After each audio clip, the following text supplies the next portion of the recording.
नमस्कार दोस्तों। आज हम बात करने वाले हैं एक ऐसी पर्सनैलिटी के बारे में जो बचपन से लेके अपने एंड जीवन तक बहुत ज़्यादा विवादों में रहे हैं और बहुत ज़्यादा मतलब एकदम लीडर की तरह भी उभरे हैं।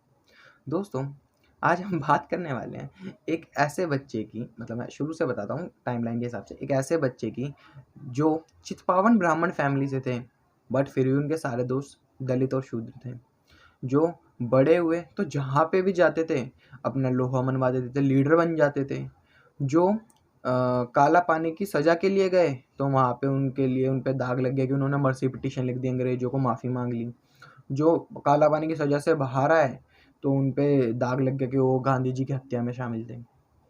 तो दोस्तों, एक ऐसी पर्सनैलिटी जो इतनी ज़्यादा कंट्रोवर्सी से घिरी हुई है, फिर भी हम उनके बारे में खुल के बात नहीं कर पाते, खुल के अपने थॉट्स नहीं रख पाते। दोस्तों, आज इस वीडियो में हम बात करने वाले हैं विनायक दामोदर सावरकर के बारे में। वीर सावरकर जिन्हें कहा जाता है। दोस्तों, इनके बारे में मैं पर्सनली पहले ज़्यादा कुछ नहीं जानता था। मेरे को इतना कुछ पता नहीं था कि हू वाज़ सावरकर। मेरे को लगता था जस्ट भाई हाँ, सावरकर हैं एक, उन्होंने हिंदुत्व की एक आइडियोलॉजी दी थी और बस, इससे ज़्यादा मेरे को नहीं पता था। मैंने एक बुक देखी, उस बुक का नाम है Savarkar, echo from a forgotten past, written by Vikram Sampath. मैंने बुक खरीदी और मैंने पढ़ी कि सावरकर कौन है।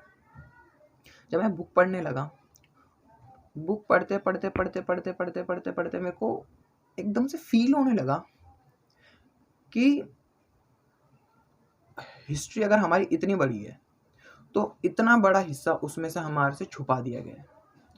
सावरकर एक ऐसी पर्सनैलिटी है, ऐसी उनका पर्सोना था जो बहुत बड़ा हमारा मॉडर्न हिस्ट्री को कवर कर रहा है। उन्होंने कैसे मतलब अंग्रेज़ों से लड़ाई लड़ी, उनके बारे में हम सोच नहीं सकते। दोस्तों, मैं बहुत छोटी-छोटी चीज़ों से शुरू करता हूँ और एंड तक आपको पूरा कंक्लूड करके बताता हूँ, ठीक है? सबसे पहले सावरकर चितपावन ब्राह्मण फैमिली से थे, मैंने आपको बताया। उनके सारे दोस्त बचपन में शूद्र थे, दलित थे और ये सब थे। दोस्तों, उन्होंने बहुत ही छोटी उम्र में 9 साल की उम्र में अपनी मम्मी को खो दिया था। वो 3 भाई थे, सबसे बड़े बाबा राव, बीच वाले सावरकर, तीसरे थे नाना राव। उनकी एक बहन भी थी, उनका नाम शायद से यमुना था। अब मेरे को ध्यान नहीं, शायद से क्योंकि उनकी वाइफ़ का नाम यमुना था, या फिर थोड़ी मिस्टेक हुई, शायद से उनकी वाइफ़ का नाम यमुना था। I am sorry. ओके। दोस्तों, मैं आपको बताने वाला हूँ कि सावरकर ने 16 साल की उम्र तक अपने फादर को भी खो दिया। At the age of 16 he was totally orphan. उनके भाई ने अपना थोड़ा काम करना चालू करा और उससे सावरकर को पढ़ाना चाहा। सावरकर पढ़ने में इतने तेज़ थे कि वो हर कुछ भी करते उस चीज़ में फर्स्ट आते थे।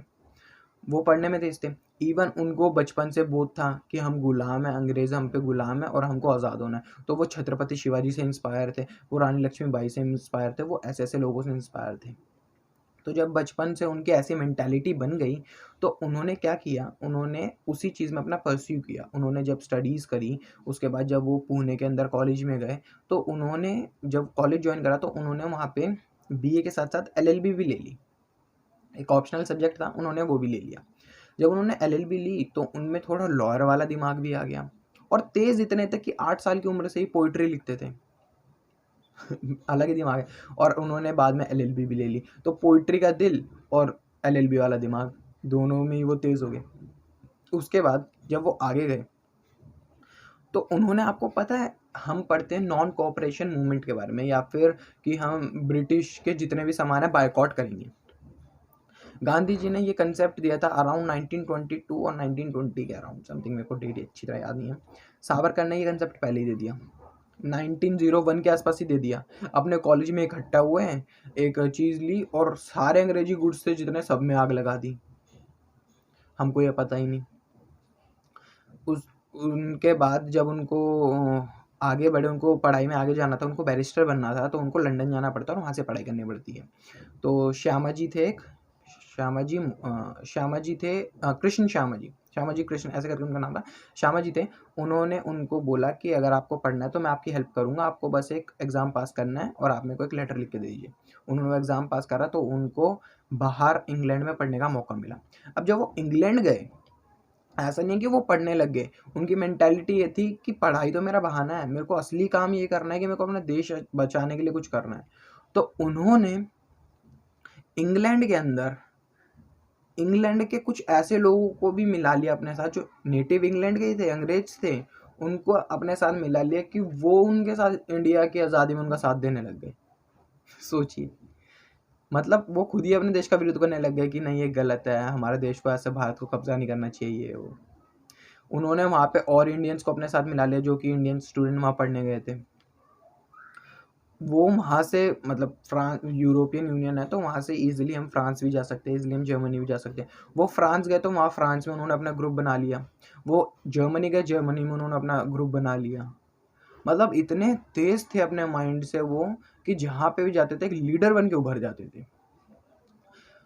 दोस्तों आपको पता है वीर वीर सावरकर जी का सबसे बड़ा कंट्रीब्यूशन क्या था? वैसे तो उनके बहुत सारे बहुत बड़े-बड़े कंट्रीब्यूशन हैं, लेकिन उनका सबसे बड़ा जो कंट्रीब्यूशन था ना, जिसकी वजह से भगत सिंह उनको एडमायर करते थे, जिसकी वजह से नेताजी सुभाष चंद्र बोस उनको एडमायर करते थे। दोस्तों आप सबने बचपन में पढ़ा होगा झांसी की रानी के बारे में और बहुत सारे उनके जितने भी हमारे स्वतंत्रता संग्रामी थे 1857 के, उनके बारे में हमने पढ़ा होगा। आपको पता है 1910 से पहले हमको इनके बारे में कुछ पता नहीं था। हमको जस्ट लगता था कि एक छोटे से सिपाहीस थे, उनकी म्यूटनी हो गई थी, उनकी एक छोटी-सी बगावत हो गई थी, छोटे से सिपाहीस बस छोटे से। हमको इसकी कोई डिटेल भी नहीं थी। विनायक दामोदर सावरकर ने उनके ऊपर बुक लिखी। उनको डिटेल्स नहीं पता थी। विनायक दामोदर सावरकर को ये ज़रूर पता था कि ये कुछ ज़रूर बड़ा हुआ होगा और अंग्रेज़ हमसे छुपा रहे हैं। तो विनायक दामोदर सावरकर ने इंग्लैंड में रहते हुए इंग्लैंड के अंदर उनकी लाइब्रेरी में गए और ऐसा जुगाड़ लगाया वहाँ के लोगों से मिलके और बाकी जो उनके पीछे जो उनके शील्ड थी, जो उनके बैकबोन थी, उनसे मिलकर उन्होंने कुछ ऐसा जुगाड़ लगाया कि वो उस पर्सनल एरिया में जा पाएँ जहाँ पे इंडियन स्टूडेंट्स का जाना मना था। वो उस जगह पे गए, वहाँ से उन्होंने डॉक्यूमेंट्स निकाले और देखा कि क्या हुआ था और उनके बाद उन्होंने बुक लिखी द इंडिपेंडेंस वॉर ऑफ 1857 स्वतंत्रता का संग्राम 1897। दोस्तों आपको पता है उस बुक ने ऐसी आग लगा दी, ऐसी ज्वाला भड़का दी भारत के अंदर लोगों के अंदर कि उसके बाद हमको बस आज़ादी के लिए लड़ाई लड़नी थी। इतना बड़ा कंट्रीब्यूशन करा उन्होंने। आपको पता है अंग्रेज उनसे इतना ज़्यादा डर गए थे, इतना ज़्यादा डर गए थे कि विंस्टन चर्चिल जो कि बाद में इंग्लैंड के प्राइम मिनिस्टर बने थे, उन्होंने और बाकी अंग्रेज ऑफिसर ने मिलके बोला कि हमको विनायक सावरकर को इमीडिएट बेसिस पे इसको सज़ा देनी पड़ेगी, इसको जेल में डालना पड़ेगा। तो उनके खिलाफ शुरू में उन्होंने फॉल्स केस बनाना चालू करा कि कुछ भी खोद के हल्का सा भी अगर इतना सा लिंक है तो उस केस में विनायक को डाल दो। उन्होंने इतने छोटे-छोटे, बारीक-बारीक बिल्कुल वो उठाया, फ़ॉल्स केस बनाने की कोशिश करी, बाद में बहुत लोगों की टेस्टिमनीज़ ली गई। और आपको पता है जब भी अंग्रेज़ों के खिलाफ कुछ भी पाया जाता था ना कि वो ऐसे वॉर भड़काने में या कुछ भी ऐसे करने में, अंग्रेज़ों के खिलाफ जाने में साजिश होती थी, तो उनको सीधा पनिशमेंट दी जाती थी, कैपिटल पनिशमेंट कि फांसी पे लटका दो, मार दिया जाएगा।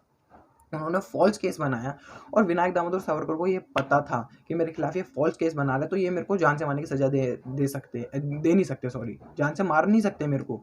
ये मेरे को सिर्फ़ अंडमान में काला पानी में भेज सकते हैं। उनको ये पता था और ऐसा ही हुआ। उन्होंने उनको सज़ा दी 50 साल की, 2 लाइफ़ इम्प्रिज़मेंट। एक लाइफ़ इम्प्रिज़मेंट होती है 25 साल की, तो उनको 2 जीवन की काला पानी की सज़ा मिली, फ़ॉल्स केस के ऊपर। आपको पता है जब विनायक को लेने गए थे यहाँ के इंडियन ट्रूप्स और ब्रिटिश ऑफिसर्स जब उनको इंग्लैंड लेने गए थे और उनको वापस लाया जाता है इंडिया, तो वो जो शिप थी जो आ रही थी एसएस मोरिया, वो फ्रांस के थ्रू होते हुए आ रही थी, वाया फ्रांस होते हुए आ रही थी। तो विनायक वो तो थे ही दिमाग से तेज, बैरिस्टर थे, उनको पता था भाई क्या क्या करना है। तो पहले तो उन्होंने इंग्लैंड में अपना केस लड़ा, तो इंग्लैंड में वो केस हार गए। उनको वापस लाया जा रहा था, तो बीच उससे शिप से एसएस मोरिया से वो कूद गए और भाग के फटाफट जाके फ्रांस के लैंड पे आ गए कि और फिर वहाँ पे जो उनको कोई भी पुलिस ऑफिसर मिला, उनको बोला कि take me to the police, take me to the police, लेकिन वो फ्रेंच की वजह से वो समझ नहीं पाया। तो उनके पास गया, मतलब उनको पता चल गया कि ये थर्ड लैंड है, ना इंडिया है ना इंग्लैंड है, थर्ड लैंड है। तो अगर मैं यहाँ चल जाऊँ तो मेरे पे इंटरनेशनल केस बनेगा, मेरे को काला पानी की सजा मतलब हो नहीं पाएगी, मेरे को वहाँ ले जा नहीं पाएंगे। लेकिन जब वो फ्रेंच में समझ नहीं पाया तो इंग्लिश ऑफिसर्स ने उनसे बोला कि हम ऐसे हैं और ये एक वैसे हमारा कल्प्रेट है, तो उनको लेके वो वापस आ गए। दोस्तों क्या आपको पता है कि जब ऐसा हुआ तो बाद में जब ऐसी बात चली कि फ्रांस के ऊपर ऐसे एक इंडियन वो आ गया था और ब्रिटिश उसके साथ जा रहे थे, तो उन्होंने फ्रांस वालों ने इंटरनेशनल एक कमेटी बनाई। हालांकि बाद में विनायक वो केस हार गए और उनको काला पानी की सजा हुई 50 साल की। क्या आपको पता है दोस्तों, उनको कोल्लू बनना पड़ता था वहाँ से। जो यहाँ पे बैल से काम होता है ना तेल निकालने के लिए, वहाँ उनको हाथों से वो काम करना पड़ता था। आपको पता है उनको सिर्फ एक टाइम अलाउ था वॉशरूम जाने के लिए। अगर आपको दोबारा वॉशरूम जाना है तो आपको ब्राइब करना पड़ेगा, और अगर आपने गलती से अपने ही सेल में कर दिया है तो आप जो क्लीनर आता था, स्वीपर आता था, उसको ब्राइब देनी पड़ती थी, नहीं तो वो बोल देता था वहाँ के वार्डन को जाके, या फिर वहाँ का जो भी सुपरिटेंडेंट था वो आपको इतना मारते थे और इतना गंदा अब्यूज़ करते थे। आपको पता है पूरे पूरे अंडमान के जो जेल था काला पानी था, उसके अंदर सिर्फ विनायक ऐसे थे जिनके टी शर्ट जो जो ये यूनिफॉर्म होती है उसके ऊपर डी लिखा था, डी फॉर डेंजरस। फिर भी वो बंदा वहाँ पे एक लीडर बन के उभरा। उन्होंने बाकी प्रिजनर्स को इकट्ठा करा और अपने साथ उनको करा कि हाँ भाई चलो हमको देश आज़ाद चाहिए। इतनी ज़्यादा वहाँ पे सज़ा मिलती थी कि आपको पता है लोग वहाँ खुद फांसी लगा लेते थे। विनायक क्या करते थे, उनके कान में जाके बोलते थे अगर तेरे को मरना है ना तो भाई देख देश के लिए कुछ करके मर, ऐसा खाली मत मर। लोगों में उत्साह आ जाता था। ऐसी पर्सनैलिटी थी। तो दोस्तों जितना भी मैंने आज आपको कुछ बताया है ना, ये था इस बुक में से, सावरकर, विक्रम संपत ने जो लिखी है, और ये फर्स्ट एडिशन है। इसमें अभी जब सेकंड एडिशन आएगा वो मैं लूँगा और उसको भी अब पढ़ के आपको स्टोरी पूरी कंटिन्यू करूँगा। अभी ये स्टोरी इतनी है क्योंकि मैंने इतना ही पढ़ा है। इसके बाद में मैं आपको और बात बताऊँगा, लेकिन इतना सुन के भी मेरे को इतना ज़्यादा उत्साह आ गया था कि मैं रुक नहीं पाया, कि मेरे को लगा कि आपको बताना ही चाहिए। और मैं कोशिश करूँगा कि हमारी और वीडियोज़ भी जल्दी आएँ।